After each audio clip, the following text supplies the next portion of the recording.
Good morning. Welcome back to Bookeemonsters. My name is PK. It is Wednesday. It's Wednesday, July the 22nd, and we're here to look at the crime fiction and thrillers that were published this week. Thank you so much for watching, if you're watching it now, or even if you're watching it later. Appreciate it very much.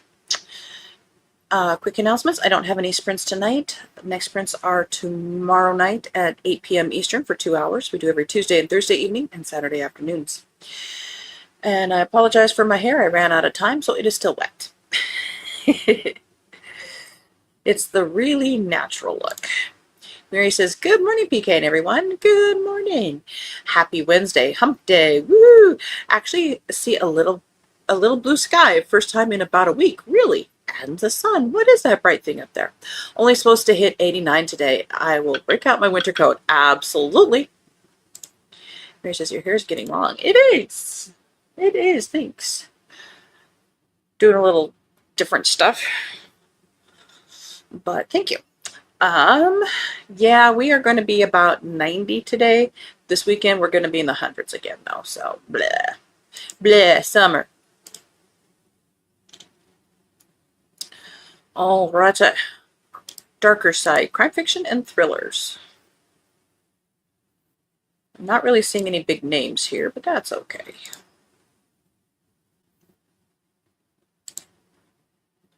Amy says, good morning, everyone. Hello. You are lucky, Mary, about the cooler temps. Summer. Yuck. The Dahlia Suite by Karen Jade. When Paige arrives at Sueños, the Caribbean's most exclusive resort at Beck Island, she's eager to use the time away from her young son to shake off the writer's block that has stifled her new career as an author. Excuse me. You signed up for a lifetime. Hollywood starlet Lindsay Law is on a mission of her own at Sueños, spiraling from a recent Oscar loss. She's determined to find out why the winner in her category gave thanks to Mara Morgan, the legendary actress who owned Beck Island before her tragic death. You guys are focusing on the wrong things. While Paige and Lindsay are drawn together by creative inspiration, Gabby, the resort's concierge, is torn apart by the loss of a coworker and the mysterious appearance of a man from her past. Gabby still has the power to grant her guests most over-the-top requests, but she's helpless against her own grief and confusion. As the sun-soaked days of bliss morph into sinister connections, Paige, Lindsay, and Gabby are united by a shocking twist and must race to untangle the knot of Beck Island's mysteries before another woman vanishes.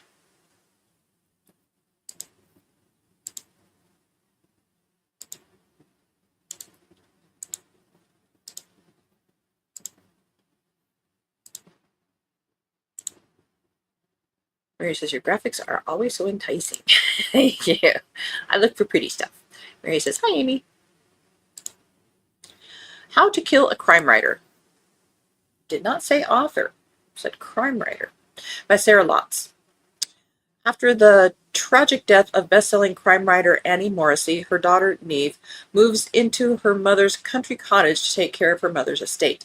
Shut away from the world, Neve doesn't actually have to deal with the grief of her mother's untimely passing, until the day that two things happen. The advanced copy of her mother's final book lands on the doorstep, and Leah Rebecca Overton appears in the kitchen. Having a stranger show up in your house would be concerning at the best of times, but Leah isn't a stranger. She's the ultra-competent sleuth heroine from Annie's novels, the antithesis of Neve in every way. She's lived in the fictitious character's shadow for years. But why and how has Leah turned up now? And why can only Neve see her? Leah is the last thing Neve wants in her house or in her head, but she can't ignore the sleuth, especially when Leah suspects there may have been more to Annie's death than first suspected.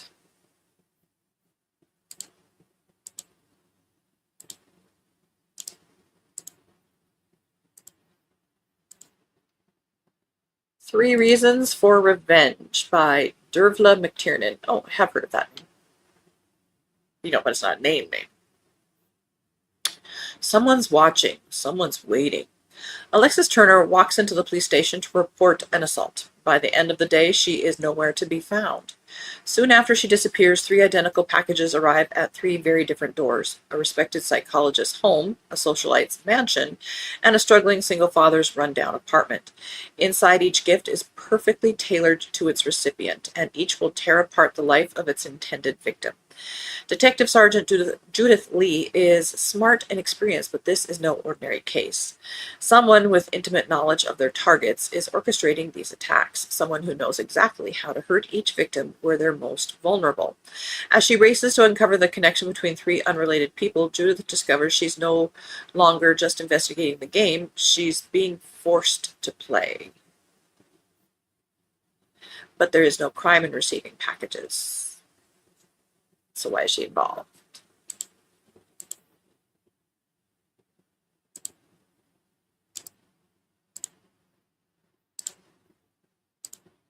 The Talking Bone by Renee Denfeld.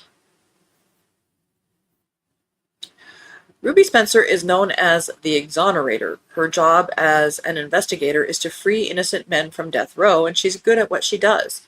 What many people don't know is that she spends her time finding missing women, too. The orphan daughter of an orphaned mother, Ruby feels a natural affinity for those who have been mistreated by the world at large. Her newest case takes her to Georgia and involves a man set to be executed in 2 weeks. What begins as a routine exoneration unexpectedly sends Ruby down a winding path.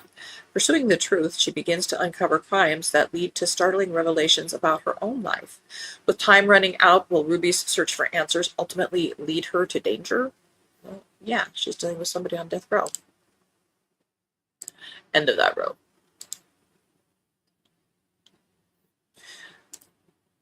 Who is it?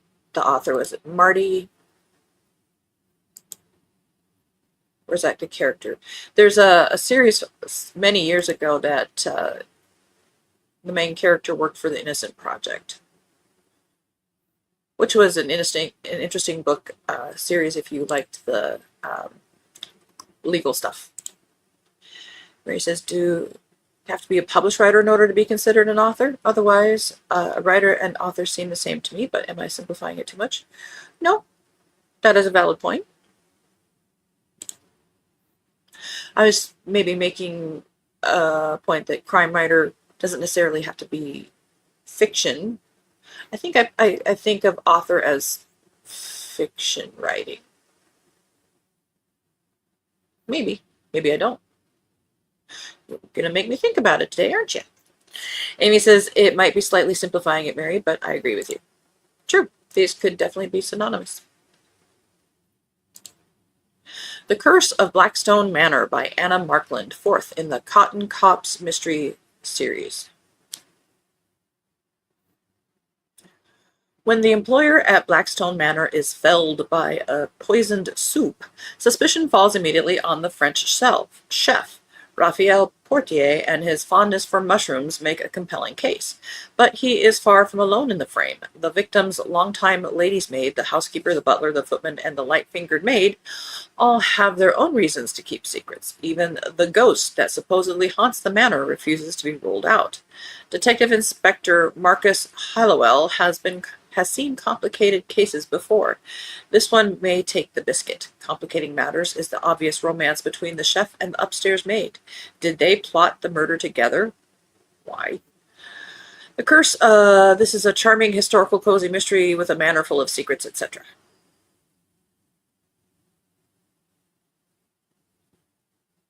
The Curse of Blackstone Manor, the Rivington years.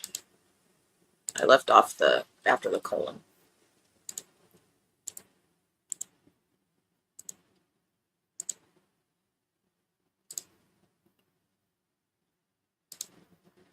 Paint Me Like Your Dead Girls by Cynthia Murphy. When aspiring crime journalist Fliss Keller attends an estate sale and uncovers a disturbing painting by a mysterious artist, she wants nothing to do with it. Unfortunately for her, her art history professor, Dad, buys it immediately. The portrait has been lost for decades and completes a set of 4 existing paintings of women by the same artist, already hanging in the town's gallery. But when a series of gruesome crimes rock the community and her father's gallery becomes the epicenter of a deadly game, Fliss discovers that the paintings may hold the key to a killer's identity. Haunted by the specter of a serial killer, Fliss races against time to solve the mystery before it claims another victim. In a world where every brushstroke hides a sinister secret, can she unravel the clues before she becomes a killer muse? A killer's muse?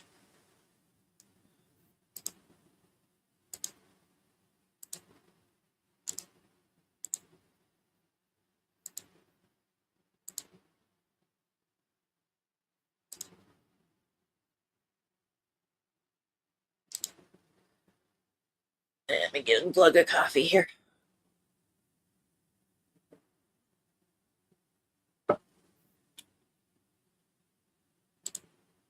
Our Marriage is Murder by Carol Goodman.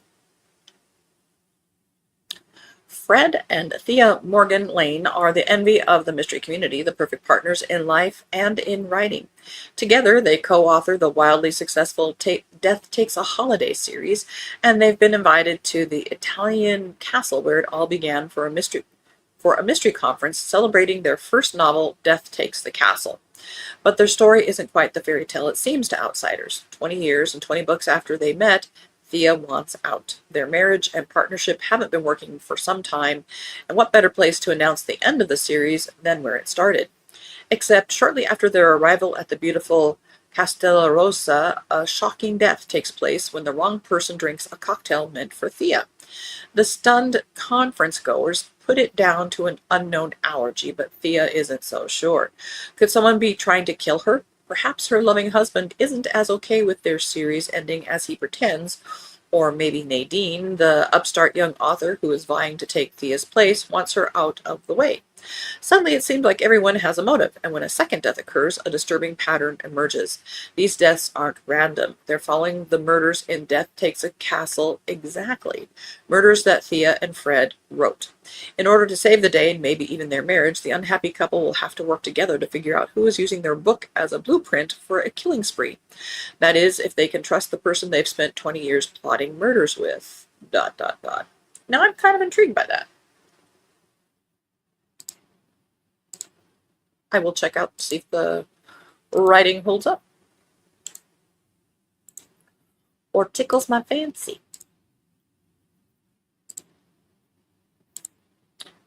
Yes, Amy, our Marriage is Murder does sound interesting.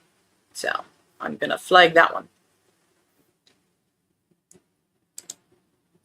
Mr. and Mrs. Dixon Hide a Body, as one does, by Jennifer Holich. Daisy Dixon is desperate to escape her controlling husband and crumbling estate, but the night before she leaves, a terrible accident changes everything. Instead of calling for help, Daisy and her husband make a choice that binds them together in the worst possible way. When blame starts shifting and loyalties shatter, Daisy realizes her husband isn't just her partner in crime, he's her competition. But if someone is going to prison, it won't be her. Twisted, darkly funny, deliciously vicious, this is a high-stakes game of love, betrayal, and revenge where the most dangerous thing in the house isn't the body, it's the marriage. Wow. This week has a very dark view upon this estate. End of that row.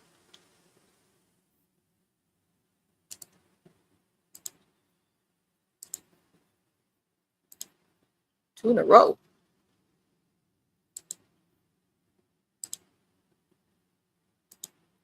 If Books Could Kill by Kate Eberly. When Roxy makes a tongue-in-cheek wish to live out the plot of her favorite author's next novel, she has romance in mind, namely the sweet, safe, swoon-worthy storylines Anna Matthews is known for. It should be a dream come true when her wish is granted, and she finds herself swept into a first date with a handsome stranger who seems designed to take her breath away. Except for one little hiccup. The handsome stranger tries to take her breath away. Literally. With a knife. The thing is, Roxy may be in the new, Roxy may be the new Anna Matthews protagonist, but this time Anna is writing a crime thriller. Thrown into a perilous genre she's never read, Roxy is desperate for help, so when her escape takes her straight into the path of Grant Hoffman, an anxious English professor with a convenient love of crime novels, she decides that kidnapping a grown man is a small price to pay for her own survival. Together, Roxy and Grant navigate a madcap story in which the lines between fiction and reality blur. They'll find out if they have what it takes to make it to the end, or maybe even happily ever after. So there's one of those cross genres. Romance, mystery.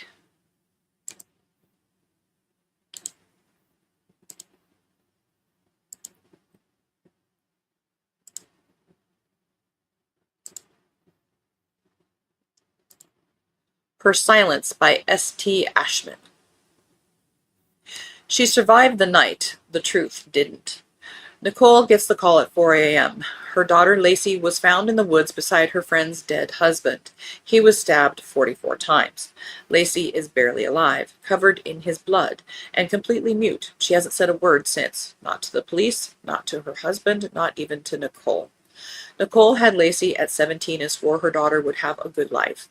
Now Lacey is sitting in a cell, and Nicole's 3 grandchildren are left behind with a father who is losing it. Side note, you did raise a daughter to have a good life. She's an adult now, apparently. She made a choice, whatever it was. You're not responsible. But Nicole knows her daughter. She isn't a cold-blooded murderer. Guilt didn't silence her. Fear did. Whatever happened in those woods scared Lacey more than prison. So Nicole starts digging. But some secrets don't save people. They destroy them.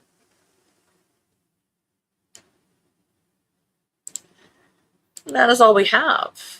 We have 10 books this week in crime fiction and thrillers. We do have more cozies. Let's take a look.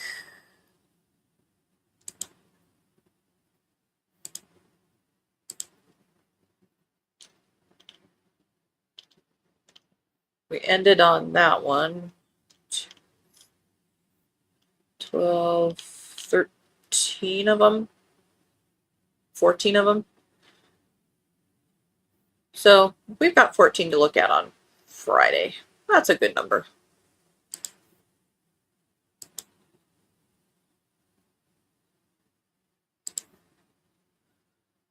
So, I don't think I have.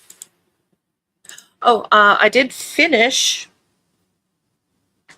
the red, white, and blue blanket. Now I have to just weave in the ends. It's all twisted. I'll take a photo and post it, but here is that. So finished round 77.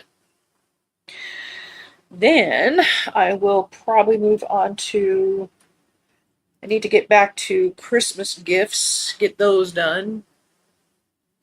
That one is, and I don't have the shawl that I'm working on. I will be doing, so. Mary says, do anything special this weekend, you all? Our little town is having a Harry Potter weekend. Wow, and we get lots of people who dress up and are really into it. Should be fun. Oh, cool. Are you going to go? Are you going to dress up? And Amy says that blanket turned out so nice. Thank you, thank you. It was fun to do, actually. No, I don't. Steve had Big Sky State games last weekend, so nothing. I think I have a hair appointment, maybe. I'll have to double check, but otherwise it's going to be crossing the 100 mark, so we'll probably just hunker down. Right now I'm reading the second in the Expanse series, the sci-fi series by James S.A. Corey. Very much liking it. And then I'll start the second book in the fantasy series by John Gwynne. Mary says, gosh, that this is lovely, Mary. Kike, now do you have to block the blanket? No, nope. I'll wash it, and it's going to Steve, so it'll be on the bed. Amy says, that sounds like a fun weekend, Mary. Yeah, so are you going to go? Is it going to be not hot, hot? Can maybe stop. Is there a farmer's market nearby too? So you can kind of do some other fun things. The smoke has entered our area now. We've been lucky. Usually we're socked in by now, but it's held off. But we do have smoke in the air now.